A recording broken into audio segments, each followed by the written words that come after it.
कार्यक्रम में श्रोताओं आप सभी का बहुत बहुत स्वागत है। आज हमारे बीच हैं वरिष्ठ गैस्ट्रोएंटरोलॉजिस्ट डॉक्टर अभिजीत भवसार। आपसे बातचीत का विषय रहेगा इरिटेबल बाउल सिंड्रोम, कारण, लक्षण और उपचार। डॉक्टर भवसार, आपका बहुत बहुत स्वागत है आज के इस कार्यक्रम में। धन्यवाद। डॉक्टर अभिजीत, आमतौर पर हम आंतों की बात करते हैं और आंतों में यदि किसी तरह की कोई समस्या है तो पेट में दर्द, गैस, दस्त या फिर कब्ज की बात की जाती है।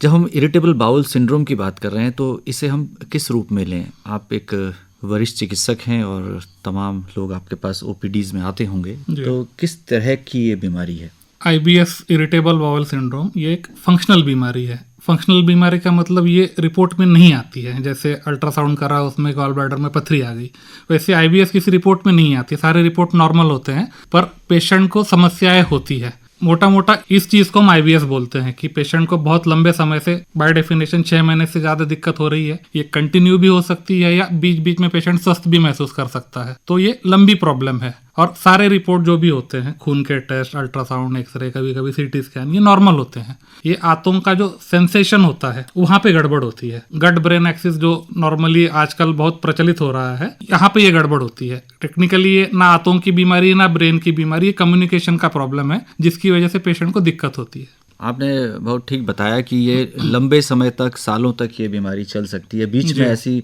परिस्थितियां आ सकती हैं कि मरीज है वो अपने को ठीक महसूस करे, यानी एक दीर्घकालिक समस्या है। जी। अब हम बात करते हैं कि जो हमारी आंत है, खासतौर से जो बड़ी आंत है, वो किस तरह से कार्य करती है जब हम गट माइंड एक्सिस की बात कर रहे हैं। आंतों का काम एक लाइन में है, खाना पचाना। आप जो भी खाना खाते हैं, मुंह में चबाते हैं, वो पेट में जाता है, जहाँ पे स्टमक प्रॉपर में एसिड से मिक्स होके पेस्ट बनती है और ये धीरे धीरे छोटी आंत में आता है जहाँ पे डाइजेस्ट होता है। जो पार्ट डाइजेस्ट नहीं होता है वो बड़ी आंत में आता है, उसे हम पॉटी कहते हैं। वो 1-1.5 से 2 दिन में बॉडी बाहर निकाल देती है। इस तरीके से आंतों का काम होता है। तो ये सारा काम जनरली प्रेशर सेंसर से ट्रिगर्ड होता है। पेट में खाना आता है तो पेट में प्रेशर बढ़ता है, तो आंतों को आगे सिग्नल जाता है कि खाना आया है। फिर ये प्रोसेसिंग होती है। आंत में जब भी खाना आता है उसको पेरिस्टाल्सिस बोलते हैं, जिससे आंत खाना आगे धकेलती है। तो ये सारा नॉर्मल चीज है। जैसे आपका लंग सांस लेने के लिए हर मिनट, हर सेकंड काम कर रहा है, आपका हार्ट धड़क रहा है, उसी तरह से आंतें भी चल रही होती है खाना पचाने के लिए, पॉटी को बाहर निकालने के लिए। और इस नॉर्मल मूवमेंट में जो डिस्टर्बेंसेस आते हैं उसको IBS के रूप में बोला जा सकता है। अगर डेफिनेशन की बात करें तो पेट में दर्द जो आंतों की समस्या, कब्ज या लूज मोशन, डायरिया से जुड़ा हुआ है। और जब भी ये प्रॉब्लम आती है, या तो आप ज्यादा टाइम पॉटी को जाते हो या फिर पॉटी आप नॉर्मल जो दिन में एक बार जाते हो, 2-3 दिन में एक बार जाते हो, मतलब या तो ज्यादा जाओगे या तो कम जाओगे। लैट्रिन या तो हार्ड हो जाएगी या तो पतली हो जाएगी और ये पेट के दर्द के साथ रहेगा। इसे मेडिकल डेफिनेशन में IBS कहा जाता है। तो ज्यादातर पेशेंट इस कैटेगरी में आ जाते हैं। सिर्फ इतना सफिशिएंट नहीं होता है, दूसरी कोई बीमारी ना हो ये देखना भी जरूरी होता है। बड़े विस्तार से डॉक्टर साहब आपने बताया और निश्चित तौर पर जो हमारे श्रोता इस कार्यक्रम को सुन रहे हैं वो समझ भी रहे हैं कि ये कहीं ना कहीं, जब आप सिग्नल की बात कर रहे हैं तो इसमें मस्तिष्क भी कहीं ना कहीं इसमें जुड़ा हुआ है। मस्तिष्क से ही हमें सिग्नल्स मिलते हैं। सिग्नल में गड़बड़ी कैसे हो जाती है? शुरू किसी भी कारण से हो सकता है। सिंपल वायरल इन्फेक्शन आंतों का जो होता है, जिसे हम गैस्ट्रोएंटराइटिस बोलते हैं, लूज मोशन होते हैं। इसके बाद कभी कभी आंतों को नॉर्मल आने में टाइम लग जाता है। कुछ लोगों को टेंशन लेने की आदत होती है, हर छोटी छोटी बात का टेंशन ले लेते, तो फिर वो लगता है कि मैं ठीक क्यों नहीं हो रहा हूँ। यहाँ से प्रॉब्लम स्टार्ट होती है कि पेशेंट को लगता है मैं ठीक नहीं हो रहा। फिर जैसा मैंने कहा, आपकी आंतें 24 घंटे चल रही होती है, जो हमारा ब्रेन पिकअप नहीं करता। अभी हमारी आंत चल रही है, हमें महसूस नहीं हो रहा है। तो ये आंतों की मूवमेंट पेशेंट का ब्रेन महसूस करने लगता है कि यहाँ पे गोला बन रहा है, यहाँ पे गड्ढा बन गया, गोला घूमा, खाने के बाद पेट भारी हो गया, लैट्रिन के बाद पेट में गड्ढा हो गया। ये सारी नॉर्मल चीजें हैं जो पेशेंट महसूस करने लगता है। उसके लिए नई चीज होती है। दिमाग के लिए कोई भी नई चीज अनप्लीजेंट होती है। तो जब ये समस्या लंबे समय तक हो तो ये खुद को मैग्नीफाई करने लगती है। अब सेंसोडाइन कैडो टेस्ट तो सबने देखी है, दांतों की सेंसिटिविटी, वैसे सेंसिटिविटी आंतों में डेवलप हो जाती है। तो आंतों का नॉर्मल मूवमेंट भी मैग्नीफाई हो जाता है और पेशेंट उसे एज ए पेन परसीव करता है। अगर कब्ज है तो आंतों को जोर लगाना पड़ता है खाली होने के लिए, तो ये एक्स्ट्रा प्रेशर एक्स्ट्रा पेन में ट्रांसलेट होता है। तो जो पेट दर्द होता है, आंतों का दर्द होता है, ये इस तरीके से होता है IBS में।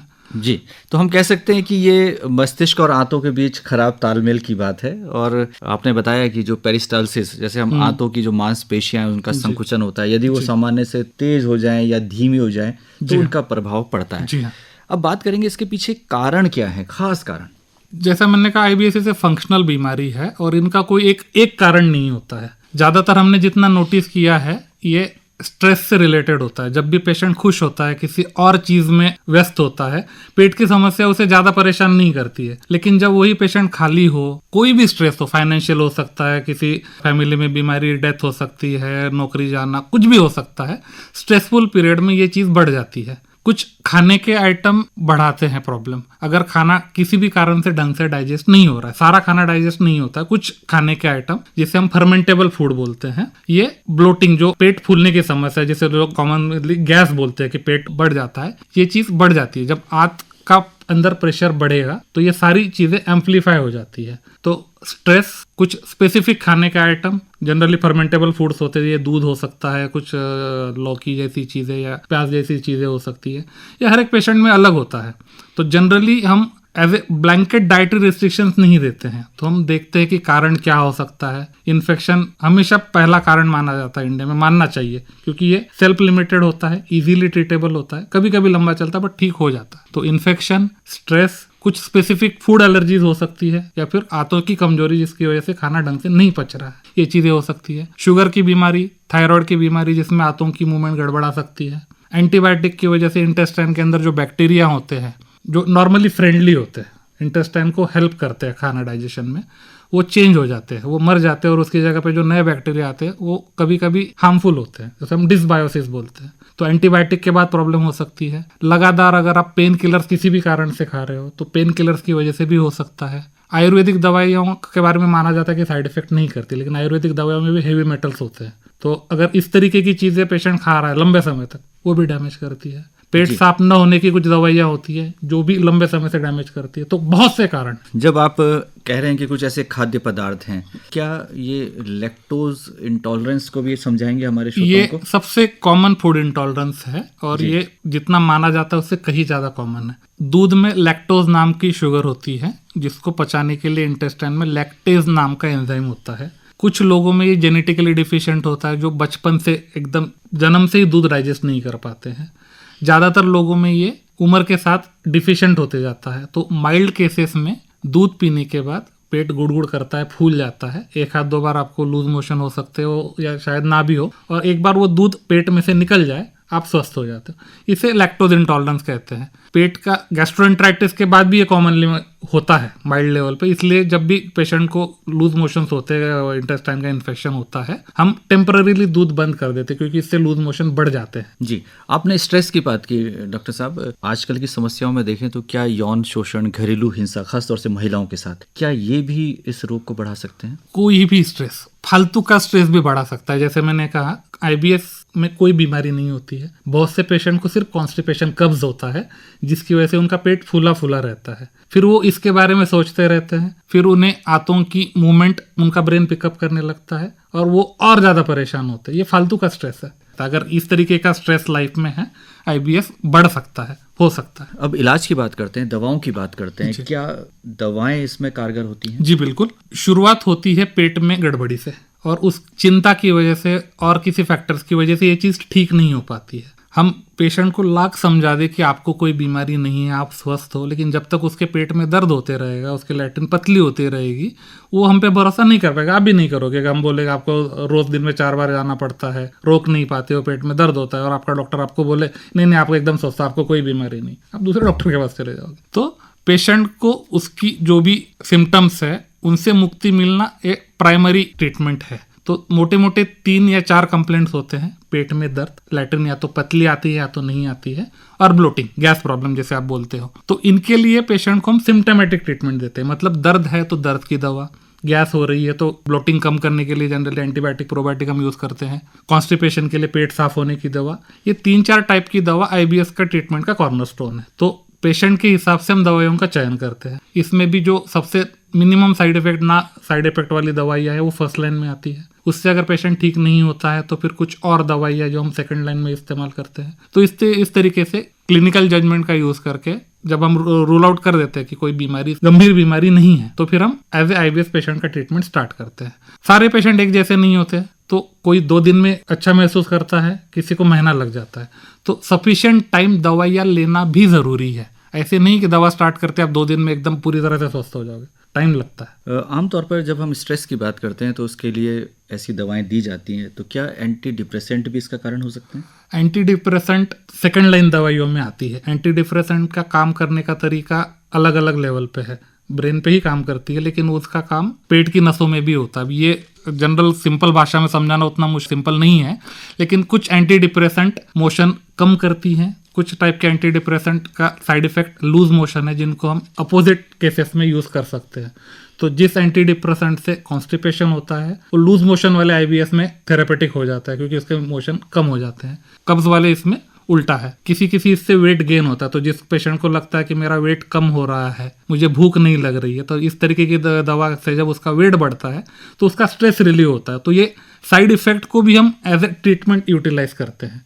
डॉक्टर भवसार, अब हम जानना चाहेंगे कि आज का जो युवा इससे ज़्यादा पीड़ित है, क्या इसके पीछे तनाव मुख्य कारण है? क्या पारिवारिक कारण भी हो सकते हैं?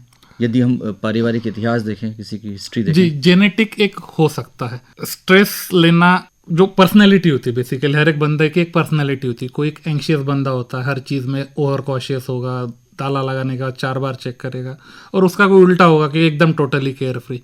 तो रिसर्च बताती है कि टू सर्टेन एक्सटेंट आपकी जीन्स इसमें कंट्रीब्यूट करती है। तो अगर माँ बाप दोनों को इस तरीके की प्रॉब्लम है, उनको आईबीएस है, तो हो सकता है बच्चे को भी हो, क्योंकि खाना, जेनेटिक्स तो हमने बात कर ली, खाना फैमिली ऑब्वियसली सेम खाना खाती है, तो अगर खाने की प्रॉब्लम है, फूड इंटॉलरेंस है, ये भी फैमिलियल हो सकते हैं। तो अगर स्ट्रांग फैमिली हिस्ट्री है तो ये हो सकता है। हालांकि हम आईबीएस के डायग्नोसिस में फैमिली हिस्ट्री कंसीडर नहीं करते, हम फैमिली हिस्ट्री कंसीडर करते हैं बीमारियों को रूल आउट करने में। मतलब आईबीएस की जैसी प्रेजेंटेशन वाली और क्या बीमारियां होती है, तो आंतों का कैंसर होता है, आईबीडी नाम की एक बीमारी होती है जिसमें आंतों में कंटिन्यूस अपने आप डैमेज होते रहता है, आंतों का इन्फेक्शन, टीबी का इन्फेक्शन, ये इस तरीके से आ सकता है, आईबीएस की तरह आ सकता है। तो डॉक्टर का काम होता है कि इन बीमारियों को टेबल से साइड पे लेना, मतलब इनको रूल आउट करना। तो फैमिली हिस्ट्री जनरली हम इस तरीके से यूज करते हैं कि अगर फैमिली में कैंसर की हिस्ट्री है तो हम पेशेंट के लिए कैंसर को चेक कर लेंगे। अगर माँ बाप को टीबी हुआ था तो हम टीबी के लिए चेक करेंगे, इस तरीके से। जी, अब बात करेंगे कि अगर इसका इलाज सही समय पर ना हो तो क्या नुकसान हो सकते हैं? आईबीएस जानलेवा बीमारी बिल्कुल भी नहीं है। तो आईबीएस की वजह से जान का खतरा या कोई ऑपरेशन की नौबत आ जाए, टाइम से देख लेते तो ऑपरेशन ना होता, ऐसा कभी नहीं होता है। जो रेड फ्लैग साइंस हम इस्तेमाल करते हैं जब हम आईबीएस कंसीडर नहीं करते, इसमें है वजन बहुत ज़्यादा कम होना, आंतों में से या खून की उल्टी होना, आंतों में से ब्लीडिंग होना, तेज बुखार, कंटिन्यू तेज बुखार, और अगर बीमारी छोटे टाइम से 1.5-2 महीने से ही चल रही, 6 महीने से कम है, तो हम आईबीएस जनरली इनिशियली कंसीडर नहीं करते जब तक हम बाकी की बीमारियां रूल आउट ना कर दे। अगर इस तरीके की प्रॉब्लम 40-50 साल की उम्र के बाद फर्स्ट टाइम आ रही है तो जनरली आईबीएस होने के चांसेस कम होते हैं। हो सकता है, लेकिन हम इनको इनिशियल डायग्नोसिस आईबीएस कंसीडर नहीं करते। और आईबीएस, जैसा मैंने बार बार कह रहा हूँ, ये फंक्शनल बीमारी है, तो आपके बॉडी के अंदर कोई बीमारी नहीं है जो आपको आगे जाके खतरा बन जाए। तो आईबीएस से कभी भी आपको जान का खतरा नहीं होगा, ना ऑपरेशन की नौबत आएगी। लेकिन आईबीएस का जो बर्डन है वो अलग तरीके से होता है। पेशेंट हमेशा परेशान रहता है, काम ढंग से नहीं कर पाता तो प्रोडक्टिविटी कम होती है, ऑफिस में प्रमोशन नहीं होंगे, ज़्यादा छुट्टियां होगी तो हो सकता है नौकरी छूट जाए, बार बार डॉक्टर के खर्चे जाएंगे। पेशेंट, इस तरीके के पेशेंट जनरली हर बार नए डॉक्टर को दिखाना पसंद करते हैं क्योंकि उनको आराम नहीं मिल रहा होता है, तो हर बार दोबारा से टेस्ट होते हैं, तो पेशेंट का अननेसेसरी खर्चा हो जाता है। तो आईबीएस का बर्डन सोशली है क्योंकि एज ए सोसाइटी हमारी प्रोडक्टिविटी कम होती है। पर्सनली एक्स्ट्रा मेडिकल एक्सपेंसेस, पेट में दर्द हो रहा है, अल्ट्रासाउंड पे स्टोन निकला, स्टोन की ऑपरेशन होगी, इसकी जरूरत नहीं था, अननेसेसरी एक्सपेंसेस, इस तरीके से हो सकता है। डॉक्टर अभिजीत, क्या ये कुपोषण का भी एक कारण बन सकता है? पेशेंट अगर खुद का खाना बहुत ही रिस्ट्रिक्टेड बना ले, बहुत से पेशेंट हमने देखे हैं जो सिर्फ उबला हुआ खाना खा रहे हैं, जो सिर्फ दाल रोटी खा रहे हैं। अगर पेशेंट इस तरीके का खाना खा रहा है तो ऑब्वियसली कुपोषण में जाएगा। आईबीएस की वजह से कुपोषण नहीं होगा है, ये या तो पेशेंट खुद पे डाइटरी रिस्ट्रिक्शन डाल देता है या फिर डॉक्टर पेशेंट को कुछ परहेज बोलता है और पेशेंट या तो समझ नहीं पाता या फिर डॉक्टर नहीं बता पाता कि ये टेम्परेरी परहेज है, और पेशेंट सेम परहेज जो काफ़ी एक्सपेंसिव हो सकते हैं कंटिन्यू कर लेता है। तो अगर आप सफिशिएंट खाना नहीं खाओगे, अगर आपका डाइट बैलेंस नहीं होगा तो कुपोषण होगा। लेकिन आईबीएस की वजह से मैंने कहा था कि खाना ठीक से नहीं पचता है, ये बहुत सिलेक्टिव चीज़ है। ये ब्लोटिंग के बारे में मैंने कहा था कि माइल्ड अब्सॉर्प्शन की वजह से ब्लोटिंग होती है, इसकी वजह से कुपोषण नहीं होता। इस तरीके का माल अब्सॉर्प्शन नहीं होता है आईबीएस में कि कुपोषण हो। डॉक्टर अभिजीत, अब हमारे श्रोताओं को बताएं कि जो आज का युवा है इससे ज़्यादा ग्रसित क्यों है, किस तरह से वो बचाव कर सकता है? युवाओं की बात करें तो डाइट हमारा वेस्टर्नाइज होते जा रहा है। हमारी जनरेशन, हमारे माँ बाप और बच्चे, यंगस्टर्स, इनके खाने पीने में बहुत फर्क है। तो जब आप कंटिन्यू बाहर का खाना खाते हो, स्पेशली फास्ट फूड, चाइनीज, इसमें कई प्रिजर्वेटिव्स होते हैं। पैक्ड खाना, मैगी, इसमें बहुत सारे प्रिजर्वेटिव होते हैं जो आंतों को अंदर से डैमेज कर सकते हैं, गट ब्रेन एक्सिस में डिस्टर्बेंसेस ला सकते हैं। अंदर कोई भी गड़बड़ आएगी तो IBS आने के चांसेस बढ़ेंगे। फिर अगर आप टाइम से खाना नहीं खा रहे हो तो एसिडिटी होगी। अगर आप back to back pizza, burger जैसी चीजें खा रहे हो तो हो सकता है पेट में बैक्टीरिया बढ़ जाए जो एक्स्ट्रा गैस बनाए, जिससे ब्लोटिंग होगी। तो खाना जो यंगस्टर्स खाते हैं वो एक कारण हो सकता है कि उनमें इस तरीके की चीजें ज्यादा हो जाए। इनिशियली जब बॉडी यंग होती है तो ये सारे स्ट्रेस अपने आराम से ले लेती है। फिर एक बार आप बच्चे होते हो, फिर आप यूथ होते हो, फिर आप यूथ नहीं होते हो, हमारे एज ग्रुप 25-30+, यहाँ पे ये प्रॉब्लम मालूम पड़ती है कि भाई पार्टी करने के बाद 4 दिन पेट साफ नहीं हुआ, फ्लोटिंग बहुत हो रही है। तो ये पेशेंट आते, पहले ये प्रॉब्लम नहीं थी मेरे, ठीक है, बहुत अच्छा नहीं थी, बट अब प्रॉब्लम हो रही तो अब आपको खाना बदलना है। जो खाना आपको सूट नहीं करता है आपको कम करना है, नहीं खाना है। बैक टू बैक हेवी खाना खाएंगे तो आपकी आंतों की डाइजेस्टिव पावर सेम नहीं रहनी। एक बच्चे की डाइजेस्टिव पावर और एक यंगस्टर के, टीनेजर के डाइजेस्टिव पावर से हमारा कोई मुकाबला नहीं है। 30-40+ और 60+ डाइजेस्टिव पावर धीरे धीरे कम होती है, तो खाना क्वांटिटी वाइज भी कम हो जाती है, उतनी भूख नहीं रहती है। बहुत से पेशेंट आते हैं जो, सर मेरी भूख पहले बहुत अच्छी थी, अब मेरी भूख कम हो गई। इस तरीके की प्रॉब्लम एज रिलेटेड होती है। तो डॉक्टर अभिजीत भवसार, आज आप इस कार्यक्रम में आए और बहुत ही महत्वपूर्ण जानकारी आपने इरिटेबल बाउल सिंड्रोम के बारे में हमारे श्रोताओं को दी। आपका बहुत बहुत आभार, धन्यवाद।